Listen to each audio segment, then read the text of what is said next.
तो यहाँ पर हम बता रहे थे आपको कि कोई फाइल अगर हमें क्रिएट करनी है और एक टेक्स्ट फाइल हम क्रिएट करना चाहते हैं यहाँ पर इस बार, और टेक्स्ट फाइल में हम अपनी एंट्री करना चाहते हैं। तो एक टेक्स्ट फाइल क्रिएट करने का ही ये प्रोग्राम है यहाँ पर।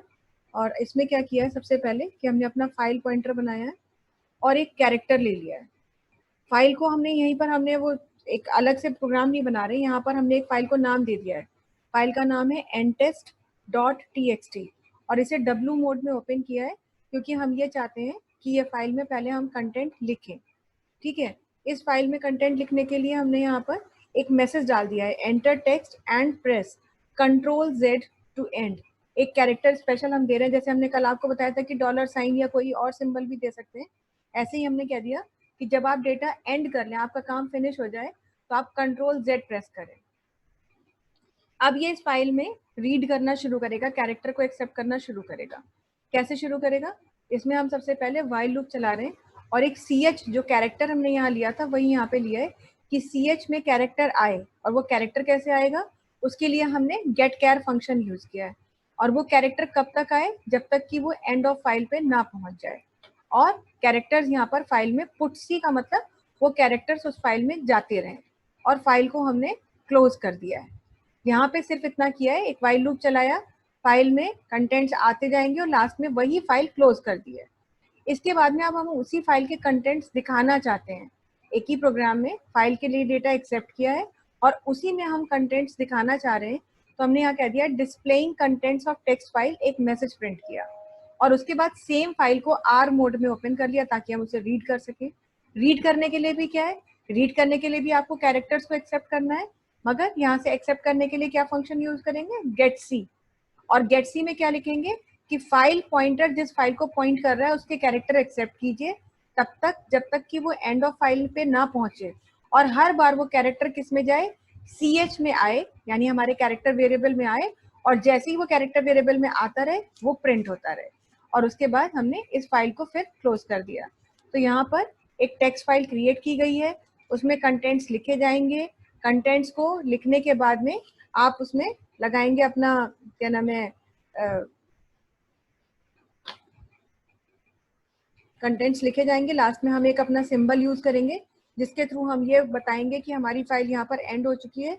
और फाइल का एंड डिटेक्ट करके वो पूरी फाइल को रीड करेगा और उसके बाद में फाइनली वो कंटेंट्स को प्रिंट भी करेगा। तो ये काम अब कर चुके हैं हम यहाँ पे। अब हम इसको आपको दिखाएंगे, प्रोग्राम को रन करा के एक बार सेव कर ले रहे हैं और प्रोग्राम को रन कराएंगे।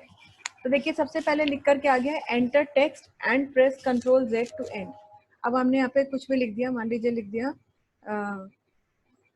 टुडे इज 2 जून 2020, ये हमने डेटा लिख दिया। ठीक है, अब उसको लिखने के बाद हम फाइल को एंड कैसे कराएंगे, उसके लिए कीबोर्ड से Ctrl Z हम प्रेस करेंगे। Ctrl Z प्रेस करने पर ये सिंबल आया और हम एंटर करेंगे। तो देखिए उसी के नीचे कंटेंट्स मैसेज लिख करके आ गया, डिस्प्लेइंग कंटेंट्स ऑफ फाइल।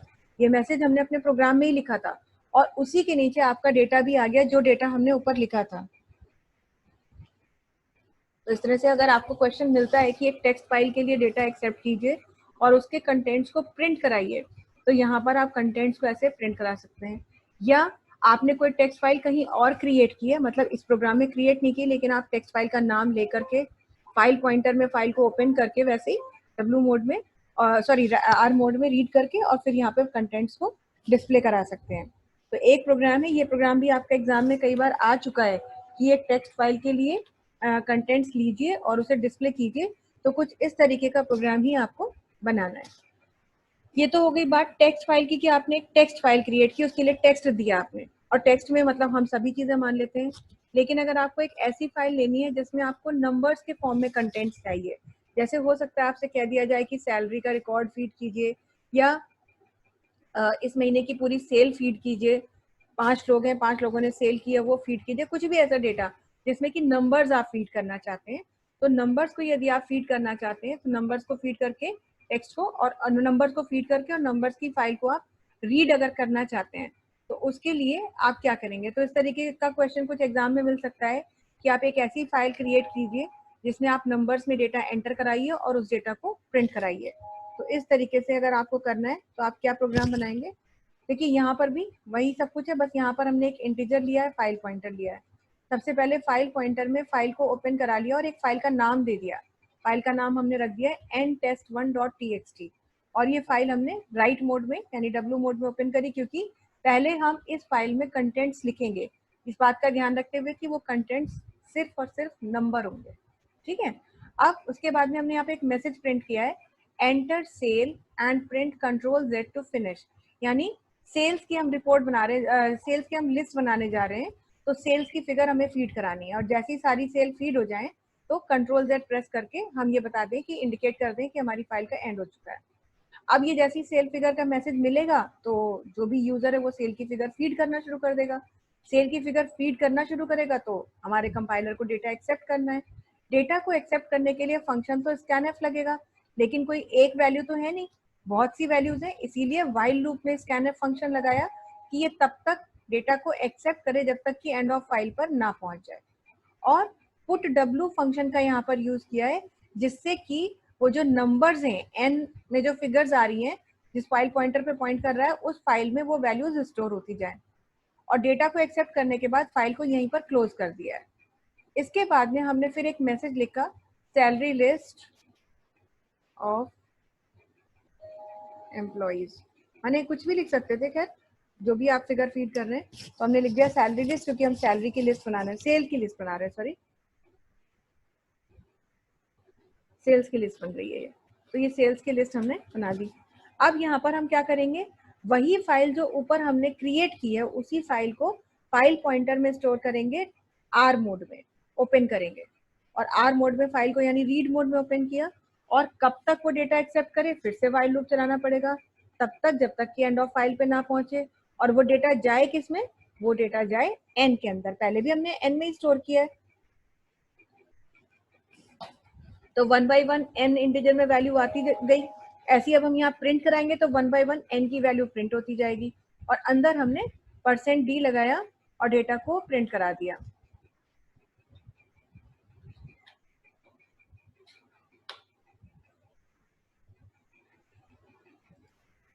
हाँ श्वेता बताइए क्या प्रॉब्लम है।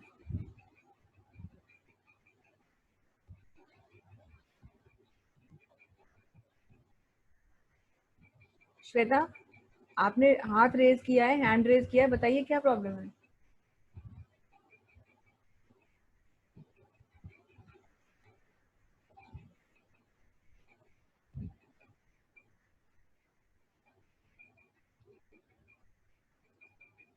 तो अब हम देखेंगे यहाँ पर कि ये फाइल किस तरह से हमारी बन रही है।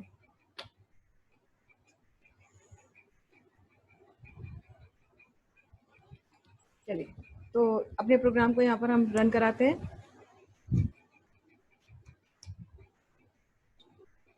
सेव करेंगे और रन करेंगे। तो सबसे पहले सेल की फिगर मांग रहे हैं, enter sale and print control Z to finish.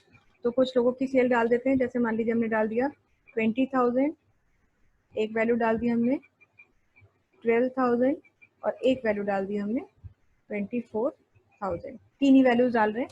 ठीक है, इसका कोई लिमिट तो है नहीं, हम जितनी डालेंगे उतनी एक्सेप्ट करता जाएगा। तो 20,000, 12,000, 24,000 तीन वैल्यू हमने फीड की, और जैसे ही ये काम हो गया हमने कंट्रोल Z प्रेस किया और उसके बाद एंटर कर दिया। और ये देखिए, तो गेट डब्ल्यू और पुट डब्ल्यू फंक्शन का यहाँ पर यूज किया गया है। पुट डब्ल्यू फंक्शन जो है वो फाइल में डेटा डाल रहा है, और गेट डब्ल्यू वो डेटा को फेच करके ला रहा है और प्रिंट करा रहा है। प्रिंट तो मतलब प्रिंटर फंक्शन से हो रहा है, लेकिन वो डेटा को एक्सेप्ट करने के लिए यहाँ पर गेट डब्ल्यू और पुट डब्ल्यू फंक्शन का यूज किया गया है। तो अगर आपको टेक्स्ट फाइल एंटर कराने के लिए कहा जाए, क्रिएट करा के डेटा डिस्प्ले करने के लिए कहा जाए, तो जो पहला प्रोग्राम आपको बताया उसमें उसके थ्रू आपको काम करना है। लेकिन अगर आपसे कह दिया जाए कि एक फाइल क्रिएट कीजिए जिसमें नंबर्स में डेटा एंटर करिए और प्रिंट कराइए, तो आपको ये प्रोग्राम इस तरह से बनाना है। तो ये तो हो गई नंबर की फाइल क्रिएट करना और टेक्स्ट फाइल क्रिएट करना। हालांकि अभी तक आप देख रहे हैं, देखिए एक फाइल ऐसी है जिसमें आप नंबर ही लिख रहे हैं या टेक्स्ट लिख रहे हैं, लेकिन कल जो हम कुछ आपको प्रोग्राम्स के एग्जाम्पल देंगे, कल लास्ट सेशन है इसका, तो उसमें हम आपको एक डेटा पूरा क्रिएट करना सिखाएंगे कि एक स्टूडेंट का या एम्प्लॉय का डेटा अगर हम क्रिएट कर रहे हैं तो कैसे क्रिएट करेंगे। खैर, सबसे इम्पोर्टेंट चीज यहाँ पर जो है एक बहुत आता है आपका कि आप फाइल को कॉपी कैसे करेंगे, सोर्स फाइल को टारगेट फाइल में कॉपी कैसे करना है। तो सोर्स फाइल और टारगेट फाइल यानी कि आपके पास दो फाइलें होनी चाहिए जिनमें पहले से आपके पास कंटेंट लिखा होना चाहिए, और जो कंटेंट लिखा है उसके बाद आप एक फाइल के डेटा को दूसरे फाइल में कॉपी करेंगे, यानी ओवरराइट करेंगे। तो यदि ये काम करना है तो आपको किसी कॉपी को, एक फाइल को दूसरी फाइल में कॉपी करने के लिए प्रोग्राम बनाना होगा। लेकिन खाली कॉपी करने का प्रोग्राम नहीं बनाना होगा, अगर इसे करके देखना है आपको तो आपको दो फाइलें अलग से क्रिएट करनी होंगी जिसमें आपको कुछ भी कंटेंट लिखना होगा, तभी तो आप कॉपी करके देखेंगे। क्योंकि कॉपी करने का प्रोग्राम अलग होगा, उसमें केवल कॉपी करने के पूरा का पूरा आप प्रोसीजर डालेंगे, लेकिन फाइल क्रिएट कहीं और हो रही होगी। ठीक है, तो पहले हम दो फाइलें क्रिएट कर लेते हैं। ठीक, दो फाइलों को क्रिएट करने के लिए अलग से हमें पता ही है कि फाइल को क्रिएट करने का क्या प्रोग्राम होता है। तो यहाँ पर हम फाइल को क्रिएट करने का अपना प्रोग्राम हमने खोल के रखा हुआ है, यही प्रोग्राम हम रन करा देते हैं। ये प्रोग्राम आपको पहले से पता है। यहाँ पर हमने क्या किया है कि दो फाइलें क्रिएट करने के लिए लिख रखा है पहले से ही। अलग अलग फाइलें क्रिएट करने के लिए हमने दो प्रोग्राम ही बना रखे हैं अलग अलग, एक प्रोग्राम से काम नहीं कर रहे, हमने दो अलग अलग प्रोग्राम बना दिए। पहली फाइल का नाम हम दे रहे हैं यहाँ पे टेक्स्ट1, test1.txt। फाइल का नाम हमने पहले से ले लिया है। ठीक है, यहाँ पर ये हमारा प्रोग्राम बना हुआ है, ये है फाइल। और इस प्रोग्राम के थ्रू हम एक फाइल क्रिएट करेंगे जिसमें हम कुछ डेटा लिखेंगे। test1.txt फाइल का नाम है, पॉइंटर w मोड में किया। आपको पता ही है बिल्कुल उसी तरह से होता है। अगर पहले fp को चेक कर रहे हैं, ये प्रोग्राम आप पहले देख चुके हैं। और आप यहाँ पे क्या लिख रहे हैं, अब हम यहाँ पे लिख दे रहे हैं, मान लीजिए सोर्स फाइल।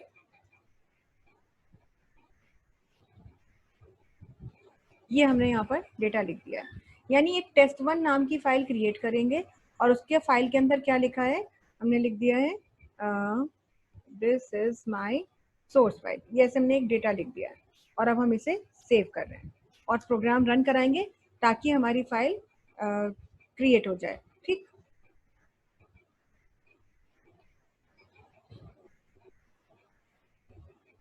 ये फाइल क्रिएट हो गई।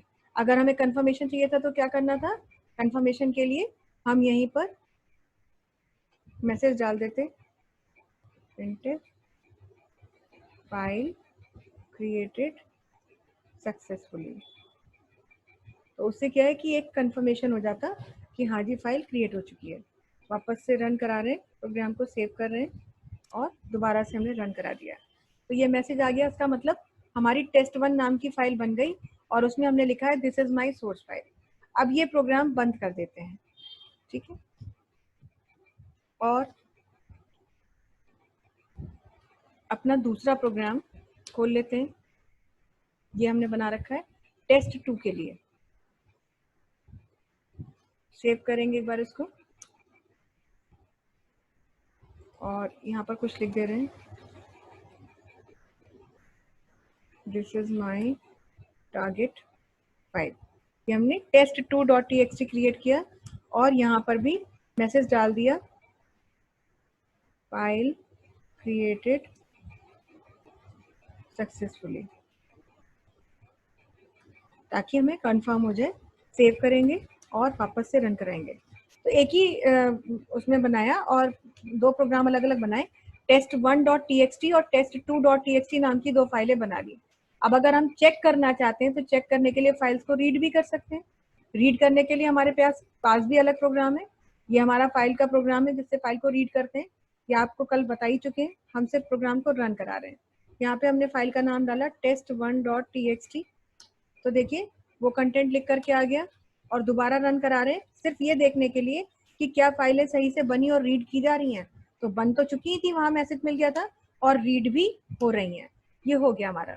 अब एक test1 नाम की फाइल है, एक test2 नाम की फाइल है, हम कॉपी करना चाहते हैं अब सोर्स फाइल को टारगेट फाइल में। तो इसके लिए हम अपने फाइल को कॉपी करने का प्रोग्राम बनाएंगे जो हम ऑलरेडी बना चुके हैं, सिर्फ आपको यहाँ पे दिखाना है। तो किस तरह से आप टेक्स्ट फाइल कॉपी कर रहे हैं सोर्स से टारगेट में। तो इसके लिए सबसे पहले दो स्ट्रिंग्स ले लिए, एक सोर्स के लिए ले लिया s और एक टारगेट के लिए ले लिया t, और उनका साइज 100 दे दिया, ये मानते हुए कि मैक्सिमम 100 कैरेक्टर्स दोनों फाइलों में होंगे। एक पॉइंटर बनाया सोर्स फाइल के लिए और एक पॉइंटर बनाया टारगेट फाइल के लिए, और एक अलग से स्ट्रिंग ले लिया डेटा को एक्सेप्ट करने के लिए। अब सबसे पहले हमने कहा कि सोर्स फाइल और टारगेट फाइल के नाम डाल दीजिए, यानी पहला नाम सोर्स फाइल की तरह जाएगा और दूसरा नाम जाएगा टारगेट फाइल की तरह। उसके बाद में हमने अपनी सोर्स फाइल को, ये देखिए एफपी हमारा पॉइंटर सोर्स फाइल के लिए है, और सोर्स फाइल को रीड मोड में ओपन किया ताकि हमारी पहली फाइल खुले, और उसको चेक करा कि अगर फाइल का नाम सही है तब तो वो काम होगा, नहीं तो क्या आ जाए, ऐसी कोई फाइल है ही नहीं। ये तो हमने पहले एफपी फंक्शन का सॉरी एफ ओपन फंक्शन को वेरीफाई कर लिया। इसके बाद में हमने क्या किया कि अपना दूसरा पॉइंटर जो टारगेट फाइल का है उसको डब्ल्यू मोड में ओपन किया, क्योंकि उसमें हमें लिखना है, क्या लिखना है, जो सोर्स फाइल का कंटेंट है, तो इसीलिए टारगेट फाइल को ओपन किया डब्ल्यू मोड में। और यहाँ पर डू वाइल फंक्शन लगाया, और डू वाइल फंक्शन में हमने एफ गेटेस और एफ पुटेस फंक्शन का यूज किया, जो कि पूरा का पूरा स्ट्रिंग एक बार में कॉपी करता है। एफ गेटेस से क्या हो रहा है कि ये हमारा जो है सोर्स फाइल है, जो हमारी सॉरी सोर्स फाइल के स्ट्रिंग जो है, उस स्ट्रिंग में आ रहा है डेटा। एसटी हमने अलग से स्ट्रिंग लिया था, वो लिया, ये ना सोर्स फाइल वाला है ना टारगेट फाइल वाला है। और 100 साइज दिया था तो 99 यानी मैक्सिमम लेंथ दे दी।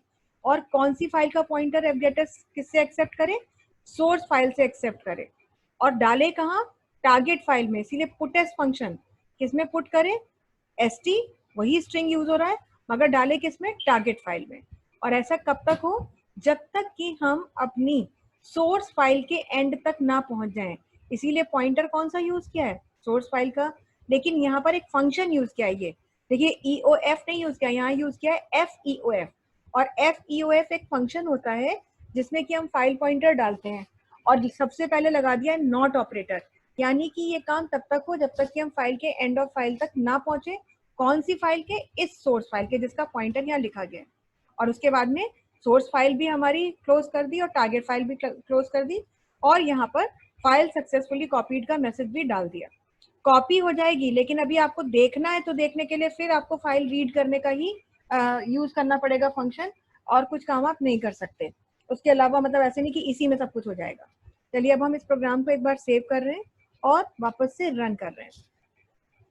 अब सोर्स फाइल का नाम दे दिया हमने test1.txt, ठीक, एंटर करके या स्पेस दे करके हमने टारगेट फाइल का नाम दे दिया test2.txt, और मैसेज आ गया फाइल सक्सेसफुली कॉपीड, यानी कॉपी तो हो गई। चलिए अब हमें फाइल रीड करना है, तो रीड करने के लिए फिर अपना प्रोग्राम खोलना होगा, रीड करने वाला। तो रीड का हमारा प्रोग्राम ये खुला ही हुआ है। अब देखिए हम इसको यहाँ पर रीड कर रहे हैं। पहले हमने दे दिया test1.txt, आपको याद होगा इसमें लिखा था this is my source file, और वही डेटा लिखा भी है, ठीक है। अब हम दोबारा से अपने प्रोग्राम को रन करा रहे हैं, और अब हम फाइल का नाम दे रहे हैं test2.txt, जिसमें क्या लिखा था, this is my target file. लेकिन जब आप इसे एंटर करेंगे, मतलब इसके कंटेंट्स देखेंगे, तो देखिए this is my target file, या जो पुराना डेटा हमारा test2.txt में हमने लिखा था वो वैनिश हो चुका है, वो डिस्ट्रॉय हो चुका है, या हम कह सकते हैं कि वो ओवरराइट हो गया है हमारी सोर्स फाइल से। इस तरह से सोर्स फाइल को आप टारगेट फाइल में कॉपी करने का प्रोग्राम बनाएंगे। यदि एग्जाम में ये क्वेश्चन आता है तो आपको सिर्फ कॉपी करने का प्रोग्राम बनाना है, क्रिएट करने का या रीड करने का कोई प्रोग्राम नहीं बनाना। और फाइल हैंडलिंग से क्वेश्चन यदि आता है तो 80% ये क्वेश्चन आता है, 80% टाइम, मतलब मैक्सिमम टाइम जो रिपीट हुआ है क्वेश्चन फाइल हैंडलिंग का वो यही हुआ है। तो इस प्रोग्राम को काफी अच्छे से समझे, ज्यादा मुश्किल नहीं है, 2 पॉइंटर बनाने हैं, एक स्ट्रिंग बनाना है, और आपका जो है उसके बाद में बस ओपन करना दोनों फाइल्स को उस हिसाब से कि आपको कौन सी फाइल कॉपी करनी है, किस में कॉपी करनी है, और बस अपने फंक्शंस का यूज कर लेना है। तो ये प्रोग्राम जो है आपका होता है। इसके साथ मतलब ये फाइल हैंडलिंग से रिलेटेड चीजें तो ऐसा नहीं है कि यही है, और भी बहुत सी हैं, लेकिन जितना फिलहाल आपके सिलेबस से रिलेटेड है तो यही सब चीजें आपको करनी है। इसके अलावा कुछ सैम्पल प्रोग्राम्स हैं, कुछ एग्जाम्पल में हम आपको और दिखाएंगे, 1-2 प्रोग्राम्स के, जैसे कि डेटा को सॉर्ट करना या कंटेंट्स स्टोर करना फाइल में, मतलब मल्टीपल टाइप्स के कंटेंट्स स्टोर करना, तो वो चीज़ और आपको बता देंगे। हालांकि वो बहुत रेयर है लेकिन फिर भी आ भी सकता है, तो ये सब चीज़ें आपको बता देंगे। इसके साथ फाइल हैंडलिंग आपका ख़त्म हो जाता है। आप इस चीज़ को पूरा ध्यान कर लीजिए। पिछली बार इससे रिलेटेड कोई क्वेश्चन हमें नहीं याद है कि आया था, तो अगर जनवरी में नहीं आया था तो बहुत ज़्यादा चांसेस हैं कि शायद जुलाई वाले एग्जाम में इसका कोई क्वेश्चन आ जाए। तो इसलिए उस हिसाब से अपनी तैयारी रखिए। ये चैप्टर पूरा ध्यान दीजिए, इसका वीडियो 2-3 बार देखिए, समझने की कोशिश कीजिए, प्रोग्रामिंग कीजिए, नहीं आती, कोई प्रॉब्लम होती है तो डाउट अपना बताइए, ताकि उस चीज़ को यहीं पर क्लैरिफाई किया जा सके। तो चलिए आज के लिए इतना ही रखते हैं। That's all for the day. कल ये चैप्टर हमारा फिनिश हो जाएगा।